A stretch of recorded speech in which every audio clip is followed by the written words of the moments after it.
أعوذ بالله من الشيطان الرجيم. بسم الله الرحمن الرحيم. الحمد لله الذي أنزل على عبده الكتاب ولم يجعل له عوجا قيما لينذر بأسا شديدا من لدنه ويبشر المؤمنين الذين يعملون الصالحات أن لهم أجرا حسنا ماكثين فيه أبدا وينذر الذين قالوا اتخذ الله ولدا ما لهم به من علم ولا لآبائهم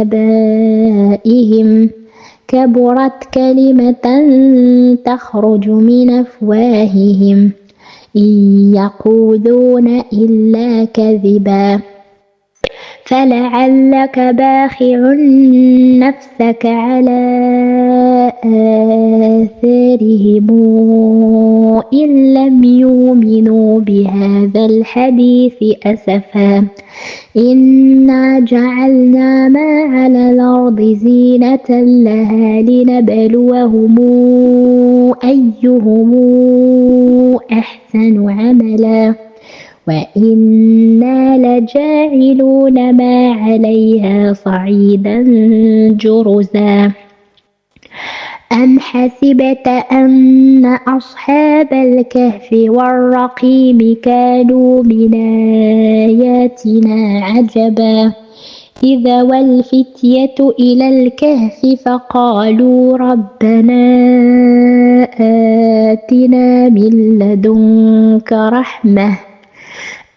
فقالوا ربنا آتنا من لدنك رحمة وهيئ لنا من أمرنا رشدا فضربنا على آذانهم في الكهف سنين عددا ثم بعثناهم لنعلم أي الحزبين أحصى لما لبثوا أمدا نحن نقص عليك نبأهم بالحق إنهم فتية آمنوا بربهم وزدناهم هدى وربطنا على قلوبهم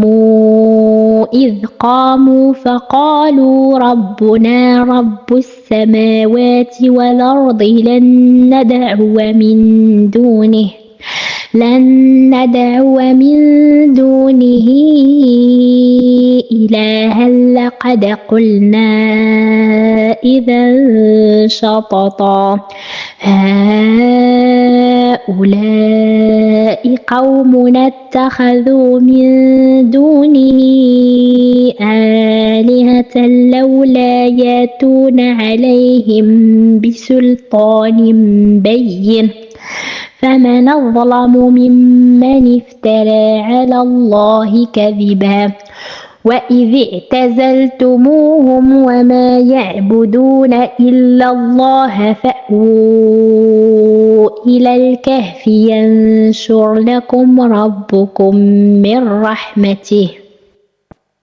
ينشر لكم ربكم من رحمته ويهيئ لكم من أمركم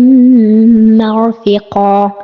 وترى الشمس إذا طلعت تزاور عن كهفهم ذات اليمين وإذا غربت تقرضهم ذات الشمال وهم في فجوة منه ذلك من آيات الله من يهد الله فهو المهتد ومن يضلل فلن تجد له وليا مرشدا وتحسبهم أيقاظا وهم رقود ونقلبهم ذات اليمين وذات الشمال وكلبهم باسط ذراعيه بالوصيد لو اطلعت عليهم لوليت منهم فرارا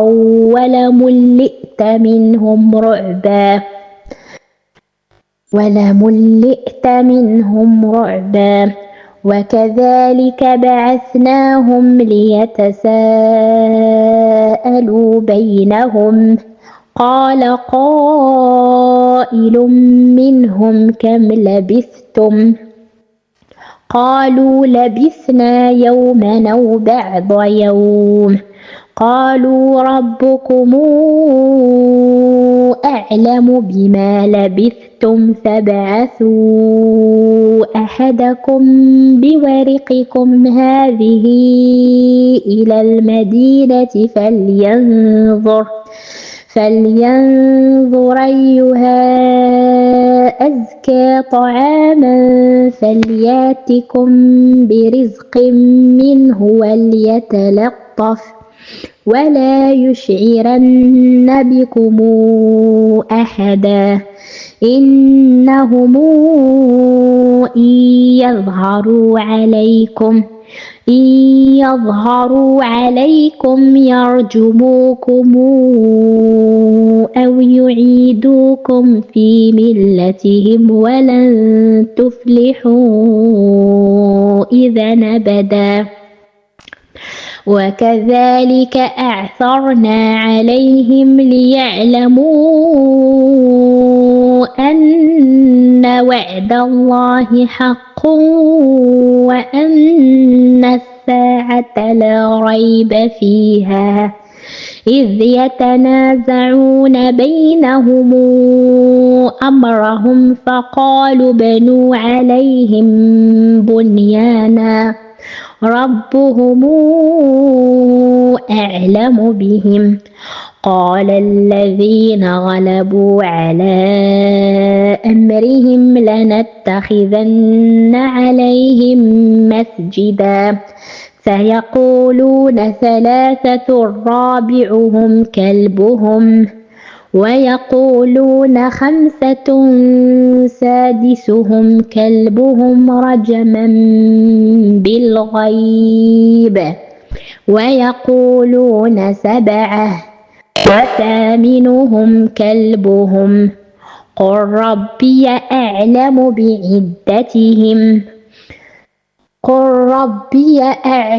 بعدتهم ما يعلمهم إلا قليل فلا تمار فيهم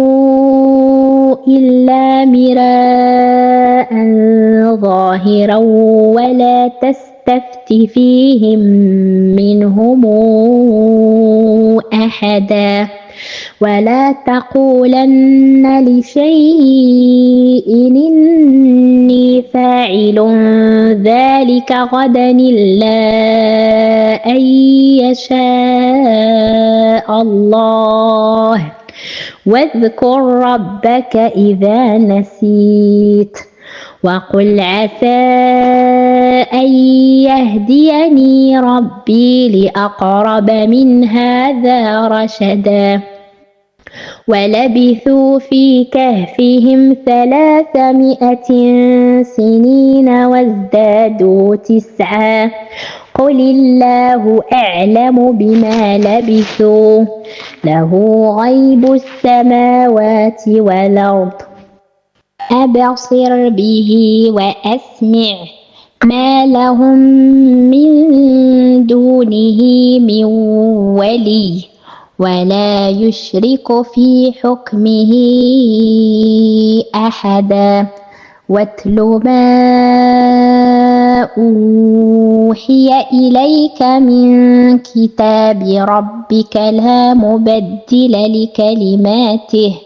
ولن تجد من دونه ملتحدا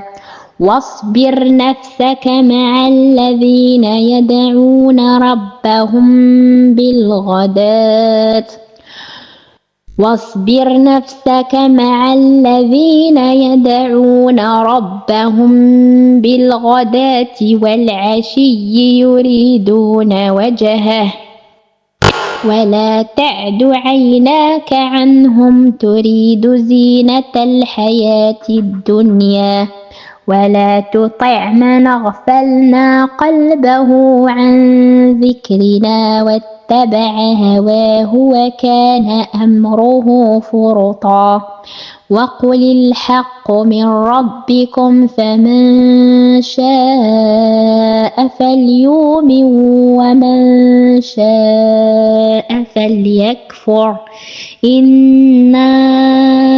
أعتدنا للظالمين نارا حاط بهم سرادقها وإن يستغيثوا يغاثوا بماء كالمهل يشوي الوجوه بئس الشراب وساءت مرتفقا إن الذين آمنوا وعملوا الصالحات إنا لا نضيع أجر من أحسن عملا أولئك لهم جنات عدن تجري من تحتهم الأنهار يحلون فيها من ساور من ذهب ويلبسون ثيابا خضرا من سندس واستبرق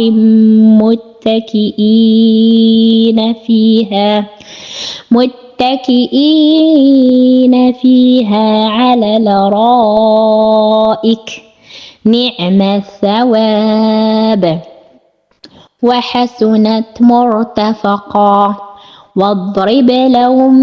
مثلا رجلين جعلنا لأحدهما جنتين من أعناب وحففناهما بنخل وجعلنا بينهما زرعا كلتا الجنتين آتت أكلها ولم تظلم منه شيئا وفجرنا خلالهما نهرا وكان له ثمر فقال لصاحبه وهو يحاوره أنا أكثر منك مالا وأعز نفرا ودخل جنته وهو ظالم لنفسه قال ما أظن أن تبيد هذه أبدا وما أظن الساعة قائمة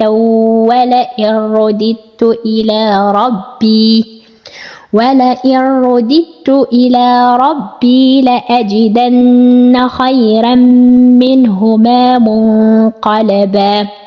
قال له صاحبه وهو يحاوره أكفرت بالذي خلقك من تراب ثم من نطفة ثم سواك رجلا لكن هو الله ربي ولا أشرك بربي أحدا ولولا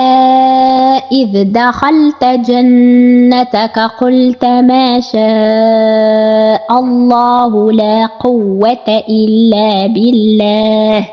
إن ترني أنا أقل منك مالا وولدا فعسى ربي أن يؤتيني خيرا من جنتك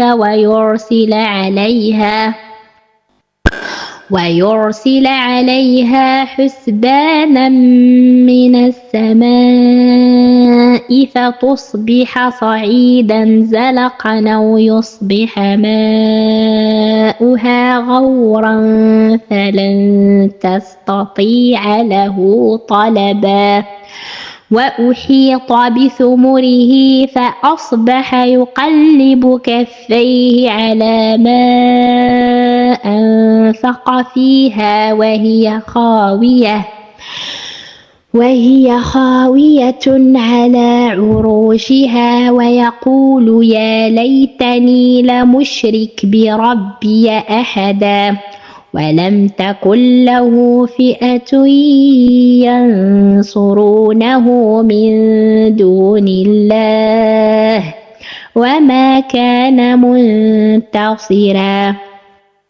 هنالك الولاية لله الحق هو خير ثوابا وخير عقبا واضرب لهم مثل الحياة الدنيا كماء أنزلناه من السماء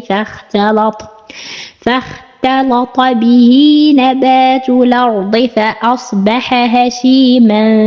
تذروه الرياح وكان الله على كل شيء مقتدرا المال والبنون زينة الحياة الدنيا والباقيات الصالحات خير عند ربك ثوابا وخير أملا ويوم نسير الجبال وترى الأرض بارزة وحشرناهم فلم نغادر منهم أحدا وعرضوا على ربك صفا لقد جئتمونا كما خلقناكم أول مرة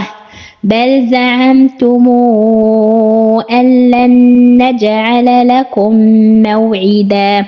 ووضع الكتاب فترى المجرمين مشفقين مما فيه ويقولون يا ويلتنا ما لهذا الكتاب لا يغادر صغيرة ولا كبيرة إلا أحصاها ووجدوا ما عملوا حاضرا ولا يظلم ربك أحدا وإذ قلنا للملائكة اسجدوا لآدم فسجدوا إلا إبليس كان من الجن ففسق عن أمر ربه أفتتخذونه وذريته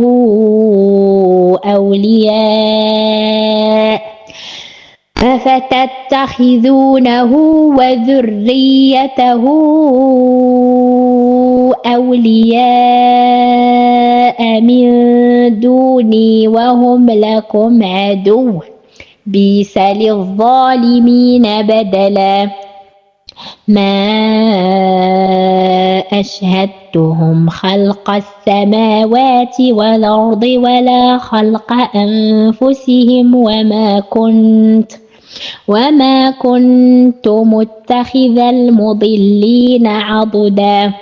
ويوم يقول نادوا شركائي الذين زعمتم فدعوهم فلم يستجيبوا لهم وجعلنا بينهم موبقا ورأى المجرمون النار فظنوا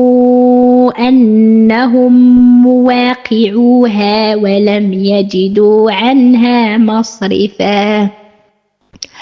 ولقد صرفنا في هذا القرآن للناس من كل مثل وكان الإنسان أكثر شيء جدلا وما منع الناس أن يؤمنوا إذ جاءهم الهدى ويستغفروا ربهم إلا أن تاتيهم سنة الأولين أو ياتيهم العذاب قبلا وما نرسل المرسلين إلا مبشرين ومنذرين ويجادل الذين كفروا بالباطل ليدحضوا به الحق واتخذوا آياتي وما أنذروا هزؤا ومن أظلم ممن ذكر بآيات ربه فأعرض عنها ونسي ما قدمت يداه إنا جعلنا على قلوبهم أكنة أن يفقهوه وفي آذانهم وقرا وإن تدعهم إلى الهدى فلن يهتدوا إذا أبدا وربك الغفور ذو الرحمة لو يواخذهم بما كسبوا لعجل لهم العذاب بل لهم موعد لن يجدوا من دونه موئلا وتلك القرى أهلكناهم لما ظلموا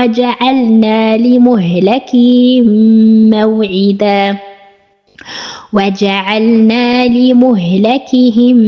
موعدا وإذ قال موسى لفتاه لا أبرح حتى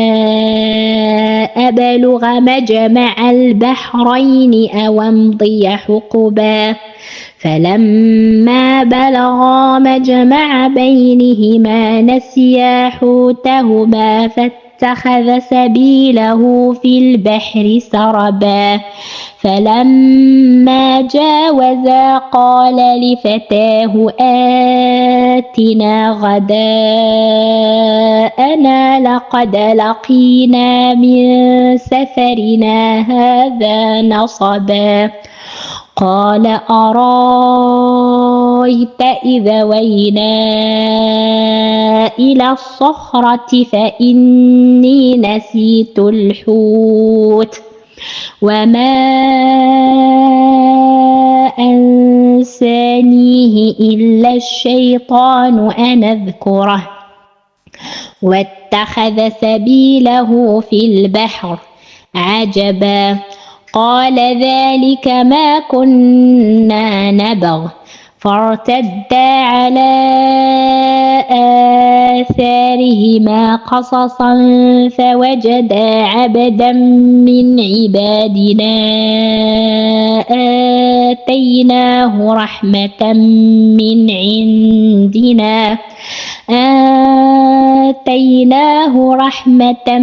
من عندنا وعلمناه من لدنا علما قال له موسى هل أتبعك على أن تعلمني مما علمت رشدا قال إنك لن تستطيع معي صبرا وكيف تصبر على ما لم تحط به خبرا قال ستجدني إن شاء الله صابرا ولا أعصي لك أمرا قال فإن اتبعتني فلا تسألني عن شيء حتى أحدث لك منه ذكرا. فانطلقا حتى إذا ركبا في السفينة خرقها قال أخرقتها لتغرق أهلها لقد جئت شيئا إمرا. قال ألم قل إنك لن تستطيع معي صبرا. قال لا تواخذني بما نسيت ولا ترهقني من أمري عسرا. فانطلقا حتى إذا لقيا غلاما فقتله قال أقتلت نفسا زاكية بغير نفس لقد جئت شيئا نكرا. قال ألم قل لك إنك لن تستطيع معي صبرا. قال إن سألتك عن شيء بعدها فلا تصاحبني قد بلغت من لدني عذرا. فانطلقا حتى إذا أتيا أهل قرية استطعما أهلها فأبوا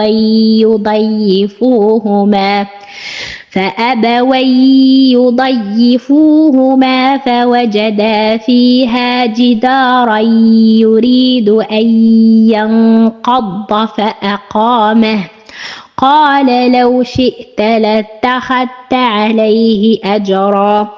قال هذا فراق بيني وبينك سأنبئك بتاويل ما لم تستطع عليه صبرا.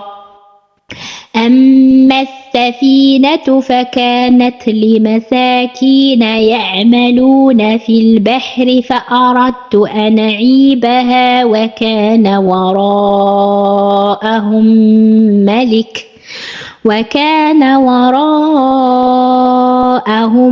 ملك يأخذ كل سفينة غصبا. وأما الغلام فكان أبواه مؤمنين فخشينا أن يرهقهما طغيانا وكفرا فأردنا أن يبدلهما ربهما خيرا منه زكاة وأقرب رحما. وأما الجدار فكان لغلامين يتيمين في المدينة وكان تحته كنز لهما وكان أبوهما صالحا فأراد ربك أن يبلغا أشدهما ويستخرجا كنزهما رحمة من ربك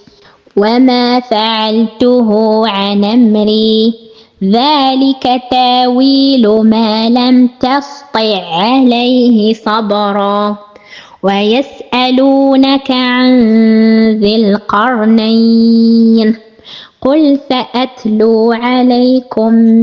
منه ذكرا. إنا مكنا له في الأرض وآتيناه من كل شيء سببا فاتبع سببا حتى إذا بلغ مغرب الشمس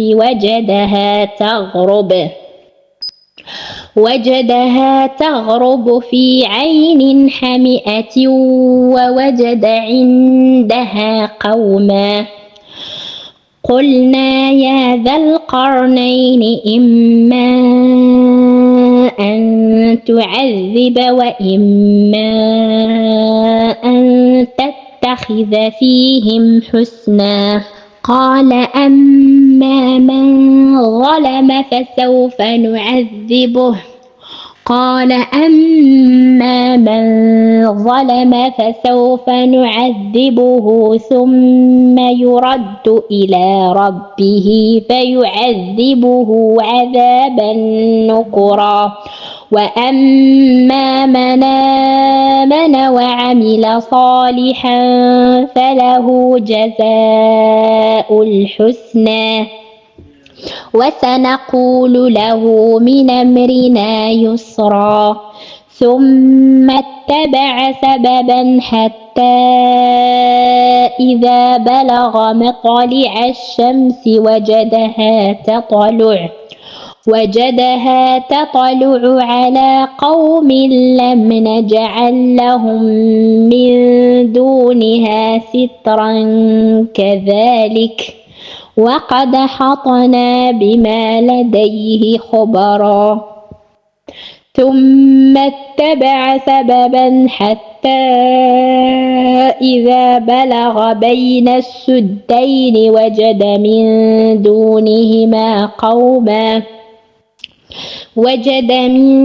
دونهما قوما لا يكادون يفقهون قولا.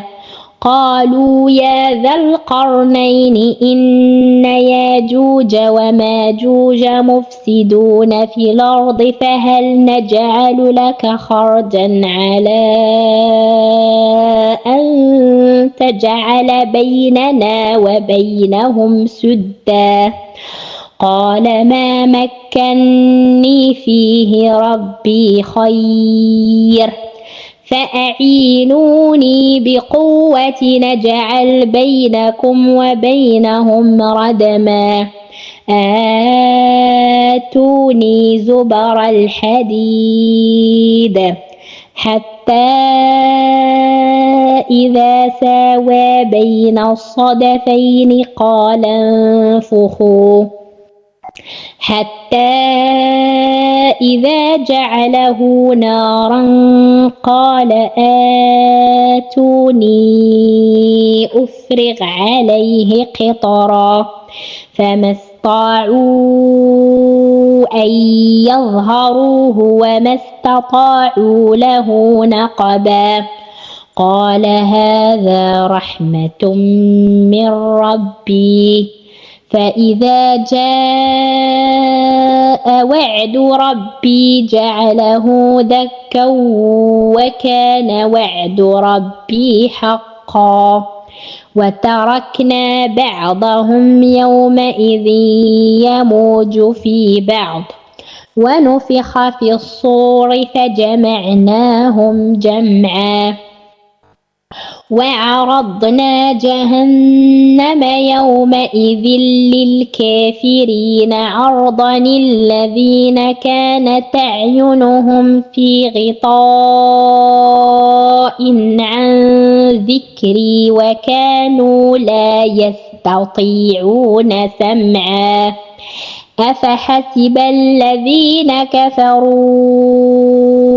أن يتخذوا عبادي من دوني أولياء إنا أعتدنا جهنم للكافرين نزلا. قل هل ننبئكم بالأخسرين أعمالا الذين ضل سعيهم في الحياة الدنيا وهم يحسبون أنهم يحسنون صنعا. أولئك الذين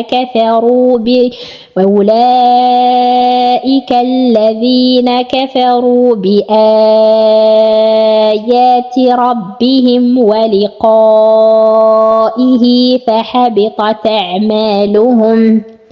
فحبطت أعمالهم فلا نقيم لهم يوم القيامة وزنا. ذلك جزاؤهم ومأواهم جهنم بما كفروا واتخذوا آياتي ورسلي هزؤا إن الذين آمنوا وعملوا الصالحات كانت لهم جنات الفردوس نزلا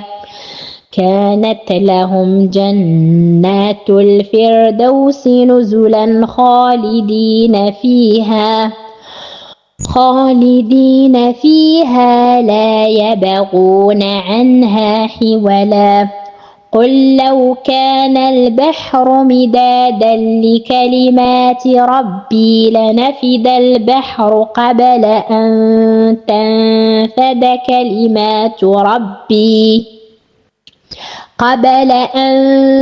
تنفد كلمات ربي ولو جئنا بمثله مددا قل إنما أنا بشر مثلكم يوحى إلي أنما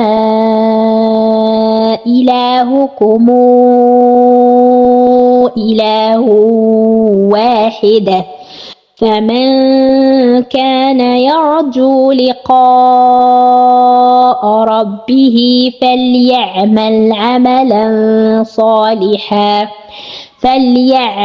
عملا صالحا ولا يشرك بعبادة ربه أحدا آمنت بالله صدق الله مولانا العظيم.